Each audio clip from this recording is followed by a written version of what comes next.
সৰস্বতী পূজাৰ দিনাখন ঠিক 1:30 পৰা 2টামান বজাত আপোনাৰ বিপুৰীয়া পথালি পাহাৰ সংযোগী পথৰ চমুৱা চাৰিআলিৰ সমীপতে এটা এক্সিডেণ্ট হয় আৰু সেই এক্সিডেণ্টতে এই ঘৰৰ যিজন সৰু ল'ৰা তেওঁ গুৰুতৰ আঘাতপ্ৰাপ্ত হয় আৰু গুৰুতৰ আঘাতপ্ৰাপ্ত অৱস্থাত মানে লখিমপুৰ মেডিকেল কলেজত ভৰ্তি কৰা হৈছিল।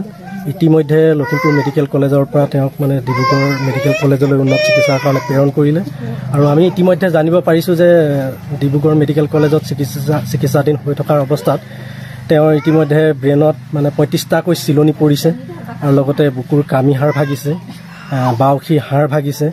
গতিকে ইতিমধ্যে তাৰ ডক্টৰে আমাক জানিবলৈ দিছে যে তেওঁক যথেষ্ট উন্নত চিকিৎসা প্ৰদান কৰিব লাগিব, লগতে ব্ৰেইনৰ অপাৰেশ্যনো কৰিব লাগিব, যাৰ পৰিপ্ৰেক্ষিতত এক বৃহৎ মানে ধনৰ আৱশ্যক হ'ব।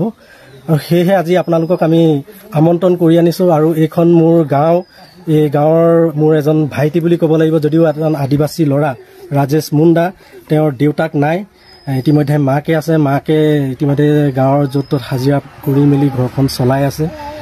যিহেতু এতিয়া আমাৰ মানৱতাৰ সময়, মানৱতা ৰক্ষা কৰি পেলাই আমি ৰাইজে যিমান পাৰোঁ চেষ্টা কৰিছোঁ 2 টকা দান বৰঙণি উঠাই চিকিৎসা প্ৰদানত আমি সহায় কৰিবলৈ।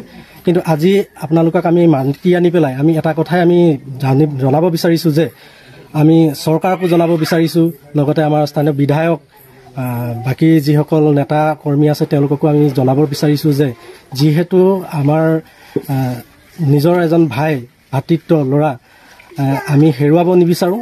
গতিকে সকলোৱে সহায় সহযোগিতা কিবা এটা আগবঢ়াওক, যাতে তেওঁৰ যি উন্নত চিকিৎসা যিখিনি ব্যয় হয় সেই টকাখিনি আমি ৰাইজৰ পৰা লগতে চৰকাৰৰ পৰা সহায় সহযোগিতা পাই উক্ত ল'ৰাজনক আমি সুস্থ কৰি আনিব পাৰোঁ। তাৰ বাবে বিশেষকৈ চৰকাৰৰ লগতে স্বাস্থ্যমন্ত্ৰী মহোদয়ক আমি অনুৰোধ জনাইছোঁ।